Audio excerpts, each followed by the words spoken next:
Hi guys, mon nom est Danny Cronstrom du Gay Voyageur. Dans ce nouveau numéro de la web-série Queer ou pas, en format podcast, je m'intéresse aux gens qui ont comme véritable passion le voyage.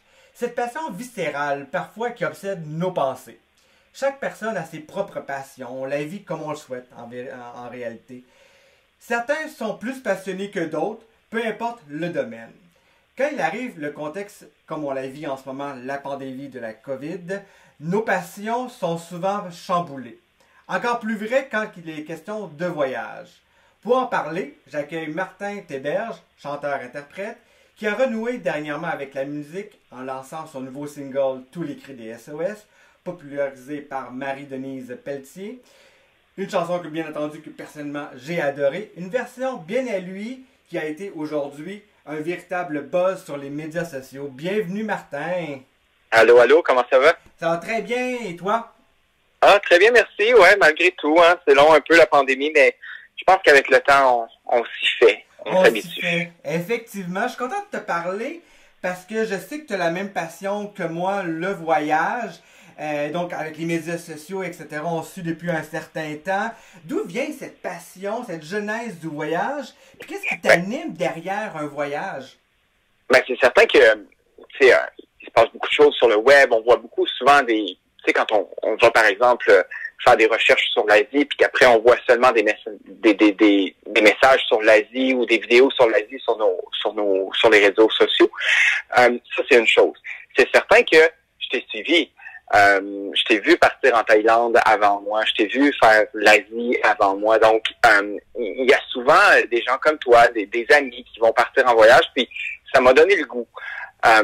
Mon premier gros voyage à l'extérieur du Canada, des États-Unis ou de l'Amérique, ça a été au Japon.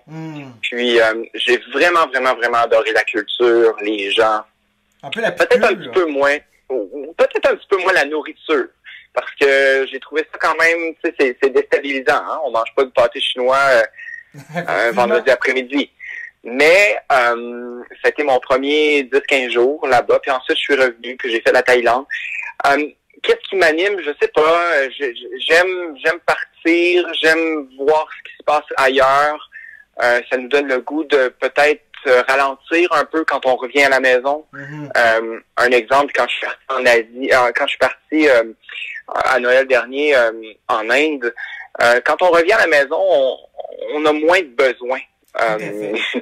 Je sentais pas que j'avais besoin d'avoir 50 millions de canals sur mon téléviseur, par exemple. On grandit à chacun des voyages.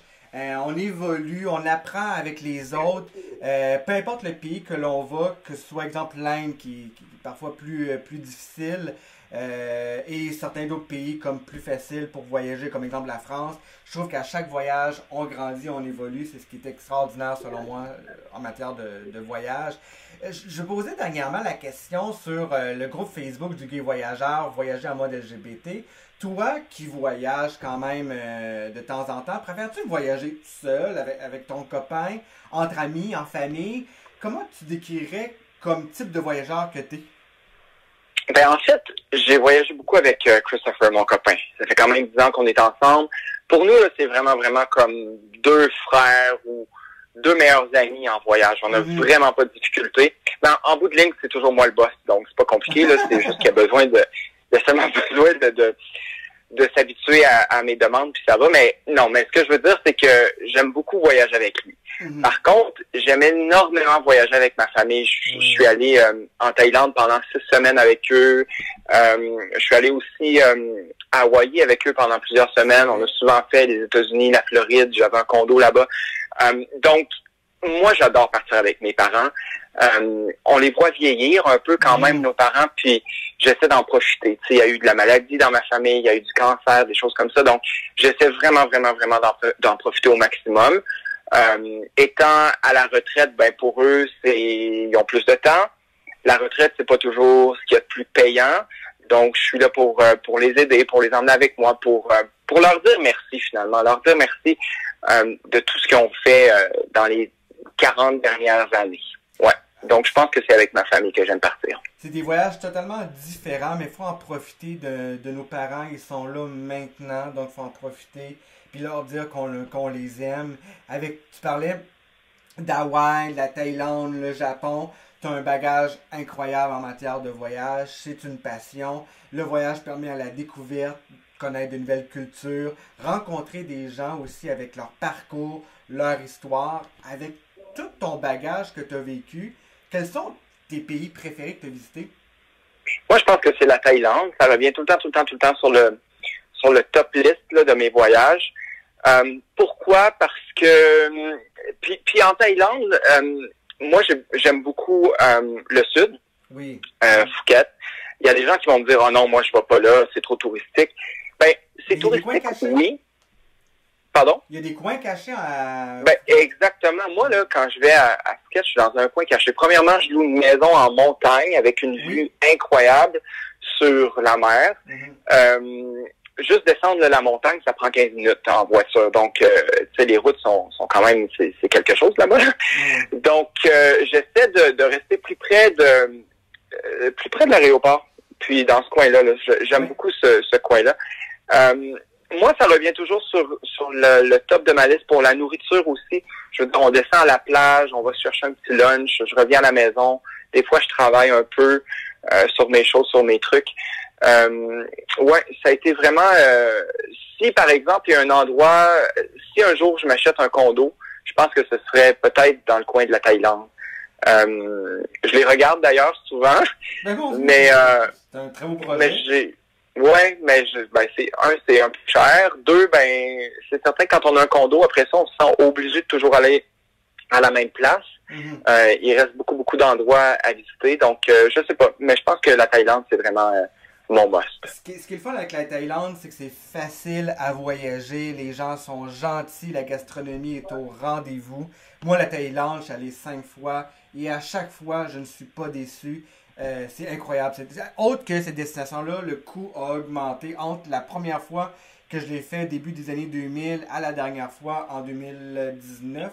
Il y a un changement dans le coût, mais autre que ça, c'est extraordinaire.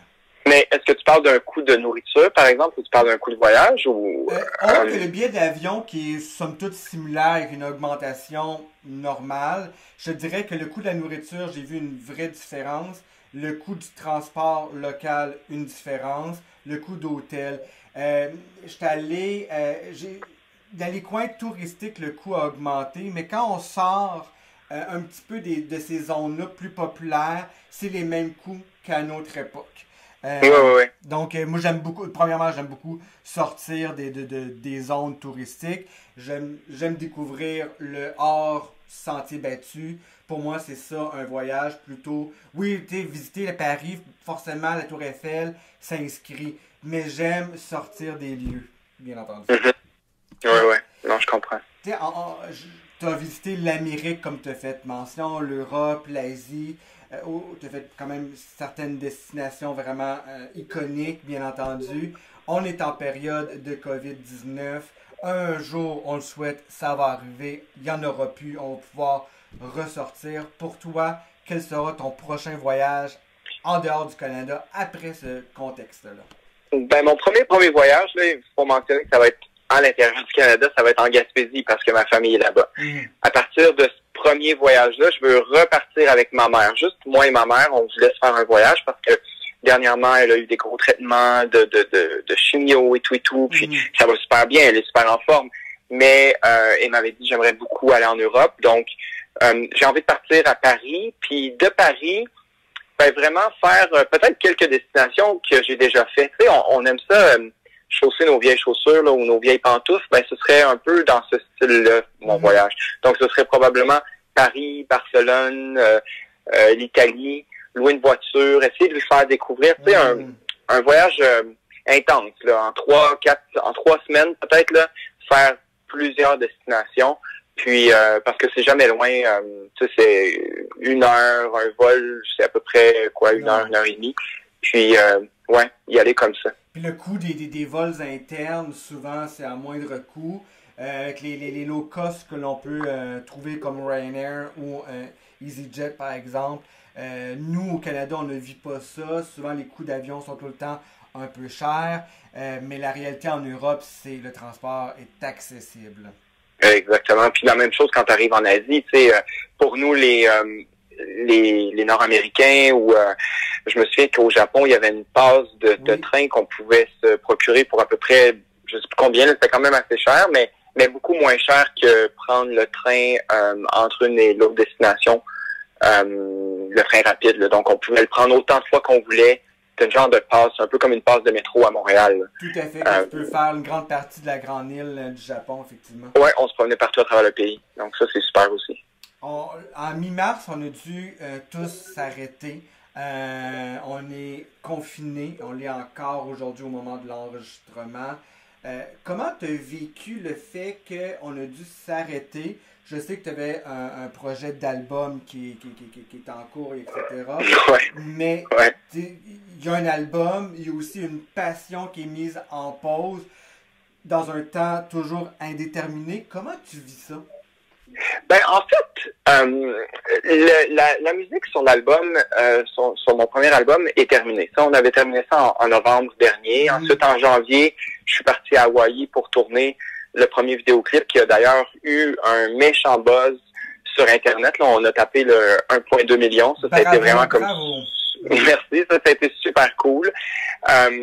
Puis là, de ça, ben, j'ai été obligé de prendre un peu une pause, oui, à cause de la COVID, mais ça a bien tombé parce que j'ai été obligé un peu de restructurer mon projet. Parce que mon projet, c'est 13 chansons. C'est un album 13 chansons. Mais là, je me suis dit, OK, là, peut-être qu'on est mieux de faire ça à la pièce. Je l'ai dit à plusieurs fois, là, c'est un peu d'étirer la sauce parce que je me dis, bon, ben, si je sors 13 chansons, je vous donne ça, tu sais, c'est vraiment comme un package, là. Je fais comme, ben, voici mes 13 chansons. Par contre, si je vous sors ça un peu à la pièce, comme par exemple la prochaine chanson, ça va être Dans le même instant de Michel Legrand avec un vidéoclip, ben, tu sais, ça fait en sorte que les gens vont peut-être me découvrir, puis là, ils vont découvrir le premier qu'ils avaient peut-être pas vu. Les gens qui m'ont déjà vu vont peut-être voir le deuxième. Donc c'est ça. Mais en même temps, l'autre soir, j'étais au centre-ville de Gatineau. Puis j'ai eu un flash. Ça nous arrive comme ça des fois. J'ai eu un flash. Je me suis dit, moi, j'ai envie de faire un projet sur Sylvain Lelièvre. Je l'ai pas dit à personne encore, là, ou à peu près pas. J'en ai parlé avec Benoît Sarrazin, qui est le directeur artistique derrière les arrangements et tout du premier album. Puis je lui ai envoyé des chansons. Je lui ai envoyé 14 chansons de Sylvain Lelièvre que j'aime beaucoup. Sylvain Lelièvre était de Québec, donc ouais, je pense que ça va être mon prochain projet, mais faut déjà l'enclencher. C'est ça qui est drôle. Faut déjà enclencher le deuxième projet parce que ça prend du temps. Tu sais, moi, j'ai pas une grosse boîte de production comme Isabelle Boulay, là, par exemple. Donc, je peux pas penser à mon album de Noël le 15 septembre, puis finalement que ce soit prêt le 1er décembre. Tu sais, il me faut plus de temps que ça. Donc mon confinement, ça va. Tu sais, je suis à la maison avec mon copain, ça fait 80 quelques jours. Donc je pense qu'on a compris qu'on est bien ensemble, là, quand même. Effectivement, il y a beaucoup de monde qui vont sortir de cette pandémie-là séparés et d'autres vont... On va voir si on va bien avec la personne. Il y a du bon, il y a du négatif. Parmi les bons, bien entendu, on est sur les médias sociaux. Les gens ont regardé justement ta nouvelle vidéo qui est sortie il y a quelques semaines, tous les cris des SOS, qui est un véritable succès sur les médias sociaux. C'est incroyable. Et même les plateformes d'achat en ligne comme iTunes. Ça a vendu beaucoup pour vrai. Puis ce qui est drôle, c'est que moi, je veux vraiment essayer. Ça a un gros lien avec le voyage. Tu sais, on le fait à Hawaï, mais le prochain vidéo devait se faire, dans le même instant, devait se faire à Londres. On devait partir à Londres en mai, puis le faire là-bas. Puis là, finalement, on l'a fait dans un entrepôt de Bromont, là. Mais c'est aussi beau, je veux dire. C'est juste que les images sont peut-être un peu moins spectaculaires voyage. Mais il y en aura d'autres. Je veux dire, il y a 13 chansons à venir. Donc, peut-être que je pourrais repartir bientôt. Peut-être même ici à travers le Canada. Tu sais, je veux dire, il y a des beaux spots là, pour faire une vidéo. Absolument, j'ai hâte de voir ce deuxième single-là. Est-ce que l'album qui va sortir de façon prochaine, est-ce qu'il va y avoir... Oui, on t'a parlé comme quoi que les vidéos, le premier single, forcément, il y a un lien avec le voyage, comme tu en fais mention. Est-ce que au niveau des textes, la passion du voyage est retransmise dans ta musique, dans tes paroles, dans tes chansons? Beaucoup, hein. Beaucoup. En fait, moi, je suis interprète, donc je dois prendre les chansons des autres, écrites pour moi ou pas. Pour l'album, en fait, c'est des chansons que j'ai dénichées un peu partout. Mais par exemple, il y a la chanson Vienne de Barbara, donc ça parle de Vienne. Oui. Dans le même instant, mais ça dit beaucoup qu'il se passe toutes sortes de choses à travers le monde. Dans le même instant, un avion d'école, un gosse à l'école rêve en l'écoutant. Tu sais, ça nous fait voyager. Donc oui, les enfants malades, ou les malades ou pas, là, je veux dire les enfants du Vietnam, par exemple, de Sapa au Vietnam, qui ont pratiquement rien, ben je pense beaucoup à eux quand je chante la chanson Si Dieu existait, et non pas Et si Dieu existe, là, j'ai oublié son nom, mais ça va me revenir, mais ouais, c'est ça, donc qui a été écrite par Joe Bocan. Donc vraiment une chanson qui est inédite finalement. On l'a pas jamais entendue à nulle part, mais ça va être une belle chanson que je vais éventuellement vous proposer. Puis ouais, je pense qu'il y a beaucoup la passion du voyage à travers mes chansons. J'ai hâte d'entendre cet album qui va sortir prochainement. Merci beaucoup, Martin, de nous avoir transmis cette passion du voyage. Si on souhaite télécharger le premier extrait de la nouvelle chanson Tous les cris des SOS, à quel endroit qu'on peut la télécharger ou la prendre à l'écouter? Ben en fait, on peut la télécharger sur les plateformes, par exemple iTunes, si vous avez envie d'encourager mon projet, sur Spotify, si vous avez seulement envie de l'écouter gratuitement dans l'auto ou quoi que ce soit, et également d'aller faire un tour sur ma page YouTube, parce que c'est là que je vais placer chacun des vidéoclips éventuellement. Donc ça, c'est important d'aller faire un tour, parce que la vidéo est vraiment bien réalisée. Absolument. Puis la boîte de production est vraiment super. C'est Movic, Bruno Labrie, qui était un ancien de Star Academy, qui a maintenant une grosse boîte de production en vidéo, en publicité. Donc, ouais, c'est d'aller faire un tour sur les médias sociaux aussi. Je crois aussi que tu parles des médias sociaux, je crois aussi que tu es actif sur Facebook. Tu as une fanpage qui a... Ben oui, de 104 000 fans. C'est fou, hein? Quand même, c'est incroyable. Puis en même temps, ben, on peut te suivre aussi, oui, pour la passion de la musique que tu as, que tu transmets sur les médias sociaux, mais aussi les prochains voyages que tu vas vivre avec seul, avec ta famille, ton conjoint. Donc les gens peuvent te suivre sur toutes ces plateformes-là. Merci beaucoup. Si vous avez aimé cette interview, je vous invite à commenter ce podcast, à vous abonner à la chaîne, à aimer et surtout à partager ce nouveau numéro de Queer ou pas. C'est une excellente façon de nous dire que vous avez apprécié la web-série touristique et cela nous donne des ailes, bien entendu, pour poursuivre le projet. Si vous souhaitez en apprendre un peu plus sur Martin, rendez-vous sur les médias sociaux. Sinon, vous pouvez aussi nous dire vos souhaits d'interview. Donc, on est là pour vous faire découvrir d'autres destinations. Vous pouvez suivre le Gay Voyageur sur son site internet gayvoyageur.com, Queer ou pas sur le site internet de queeroupas.com, sur Facebook, Instagram, YouTube et etc. Merci beaucoup, Martin. On se retrouve dans un nouveau numéro de Queer ou pas très prochainement.